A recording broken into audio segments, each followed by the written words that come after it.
me, Brave Michaela, again. I just wanted to tell you how my cannabis makes me feel. It makes me feel tired, like rest time tired. It makes me have the munchies.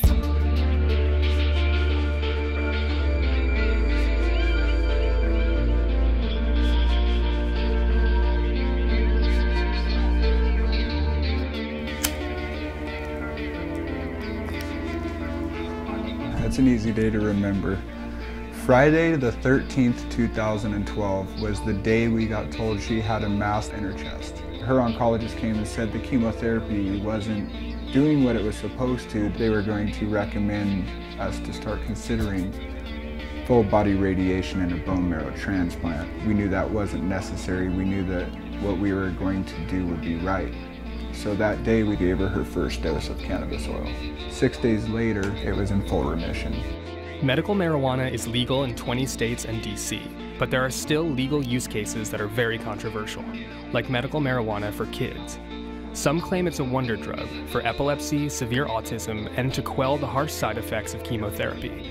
Others decry the long-term effects of pumping weed into still-growing bodies. We headed to the small town of Pendleton, Oregon, a state where medical marijuana is legal, to visit Michaela Comstock, an 8-year-old who takes massive doses of concentrated THC to treat her leukemia. Her family believes in cannabis's curative effect, that pot can literally shrink tumors.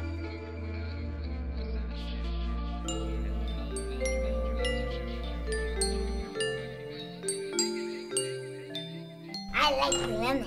You like just eating? Sour. Hey, that's the dishwasher. I can put bread in the dish. I'm gonna put this croissant in the dishwasher. No, you can't do that. Okay, fine. Where's it go then? That should make it all soggy. Michaela is about to take the THC equivalent of 1/3 of an ounce of the highest grade medical marijuana, roughly 10 bong hits. She does this twice a day. This is bubblegum, and this is orange.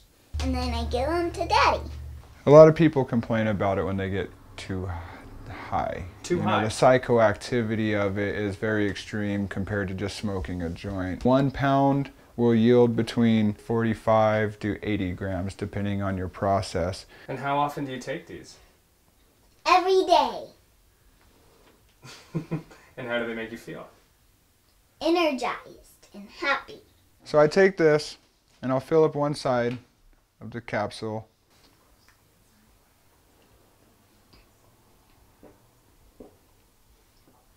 And sometimes I keep it in my mouth for a little bit so I can taste the flavor. Because then it tastes yummy. In the conversation around medical marijuana for children, dosing is a major issue. How much is too much? Michaela's treatment is about delivering the most amount of THC that she can tolerate, psychoactive properties and all.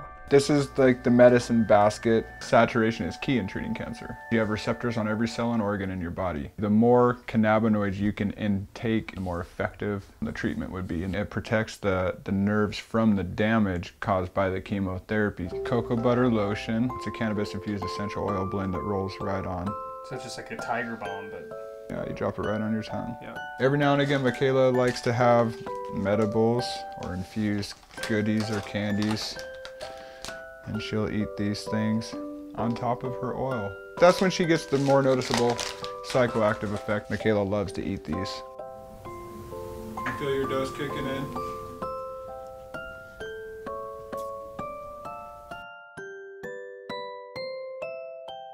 In the absence of any formalized production, the THC oil that Michaela takes is made at Stony Girl Farms in a DIY garage operation. There are a lot of people who, including the federal government, who don't feel that children should have cannabis.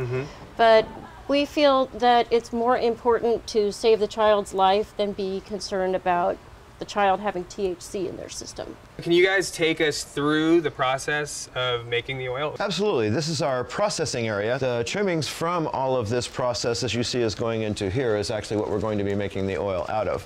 So we'll start by taking this and we'll put it into our food processor and we'll just quickly grind it up. Fire hazard is a very big problem with this. Make sure to do this outside. Don't do it in your kitchen. We're going to put 1 pound of material in this pot, and then we're going to add to that 2.5 gallons of 190 proof alcohol. So it's a really intense color, huh? It's very concentrated. A very, very intense color. In fact, there's many, many colors in that. When we start to pour it out, you'll see that there's lots of reds and purples and blues in it as well. It's really quite colorful. Watch the color of this as I pour it. It should be a real reddish color. Now we're going to take this mixture of alcohol and oil and we're going to go ahead and pour it right directly into our Fry Daddy. Look at all those red colors in the center of that. What we're going to do is evaporate these alcohol fumes. We don't want to meet the fire department.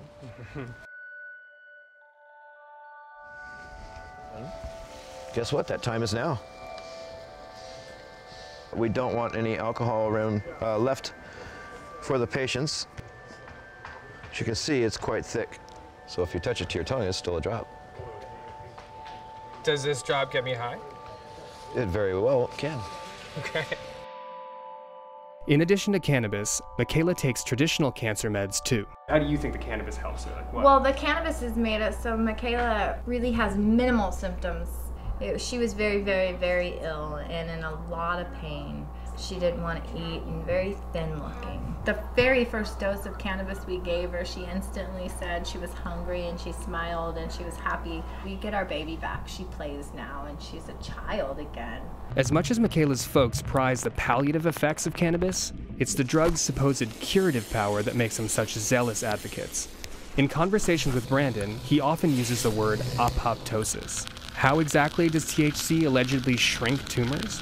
THC attaches to cannabinoid receptors in our bodies and translocates bad mitochondria in cancer cells to produce RNA that disintegrates the walls of the endoplasmic reticulum. Peer-reviewed medical studies have backed up this claim, but only to a degree.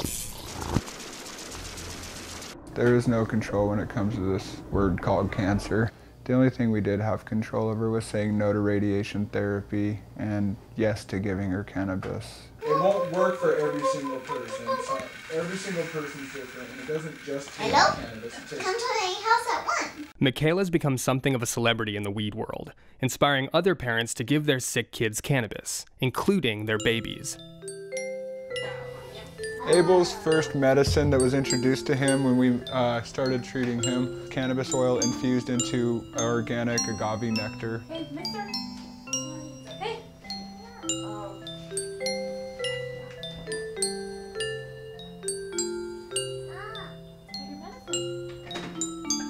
I love PB&J. He had stage 3 Wilms tumor. He didn't want to eat, he didn't want to play, he just kind of laid around all day. Then you introduced the cannabis. Yeah, and that day he made like a huge turn.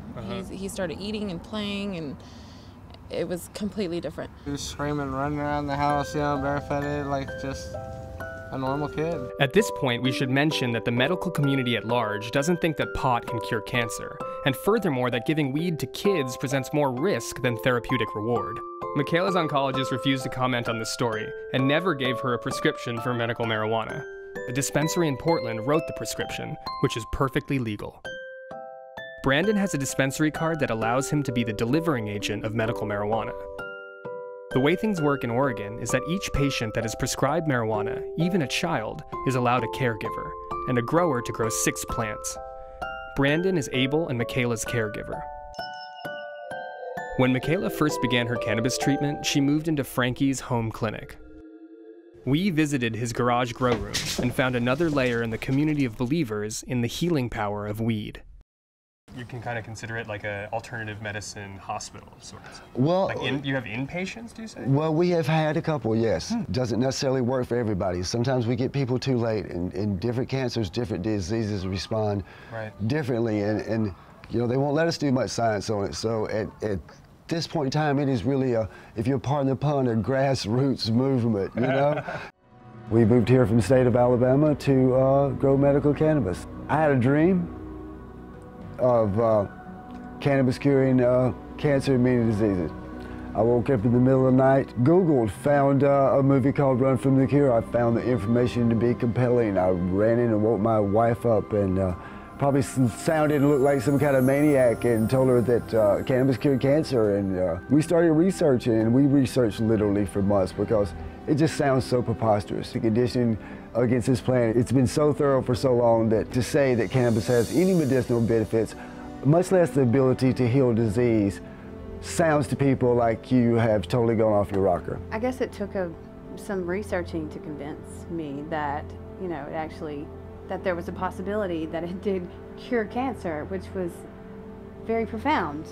And then Michaela came along. Witnessing Michaela go through what she went through and seeing how well she did only further convinced us.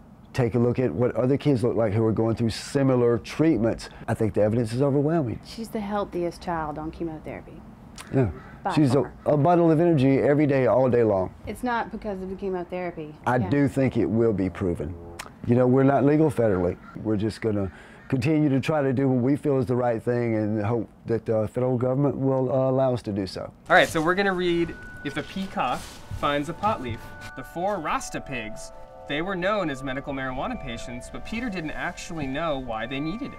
So he decided to stop by and ask. He knocked on the door. "Who's there, man?" One of the pigs called from behind the door. "Hello, I'm Peter the Peacock from next door." They quickly opened the door and snatched Peter in. It's a good Rasta hat. "He's got a bong." "What can we do for you, man?" the 4 Rasta pigs said in unison. "Well, actually, I was just wondering why you need medical marijuana." The 4 Rasta pigs took turns telling Peter of how they'd been losing sleep ever since the wolf moved in down the street. Uh-oh. Eventually, they went to a doctor and found out they had insomnia. Their doctor recommended medical marijuana because it was natural and wouldn't harm their bodies, but it would help them sleep. Peter gets his medical marijuana license, tries it, and finally he feels so much better.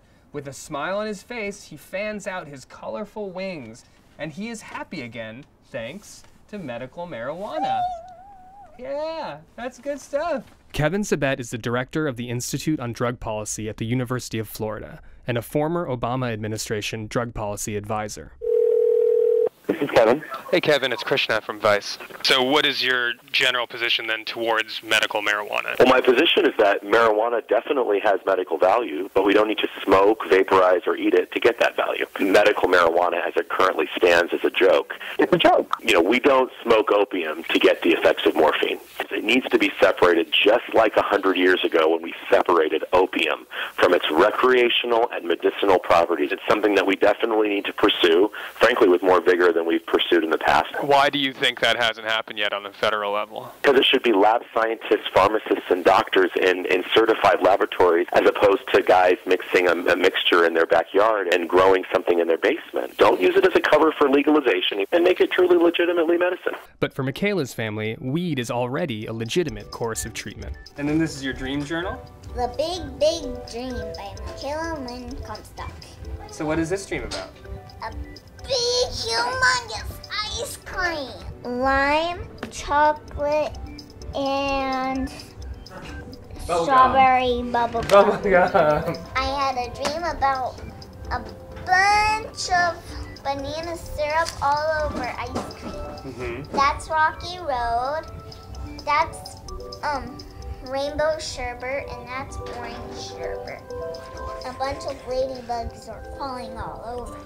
Oh no, what did that feel like? Ticklish. It was ticklish? Blueberry, root beer, and bubble gum. Big day. We're all getting ready for something. Do you know what that something was?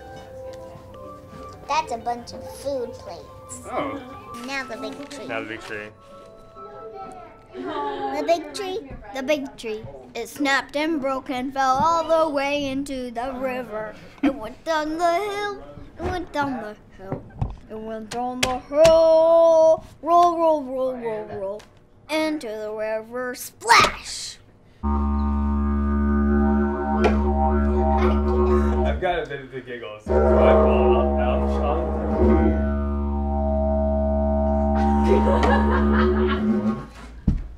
And 1, 2, 3, 4, 5.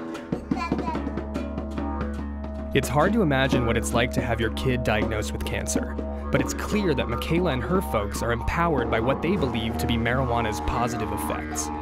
They, like other proponents we met, have donned the robes of the converted with evangelical zeal. Whether weed might in fact be the cancer drug of the future remains to be seen.